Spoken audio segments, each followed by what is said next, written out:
kita punya informasi yang cukup mencekam juga. BMKG mengingatkan publik akan ada potensi megatrust. Itu juga digambarkan keadaan yang mencekam, tapi masuk ke informatif di situ, tayangan yang informatif. Mengapa? Karena ada dasar datanya disampaikan oleh para ahlinya yang mempunyai otoritas, kemudian juga disampaikan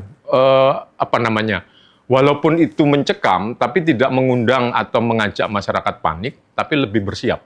Nah, sedangkan ketika tayangan provokatif, itu tujuannya hanya membuat orang takut. Yang penting takut. Kemudian ketika ditelusur, apa datanya, apa dasarnya? Tidak ada.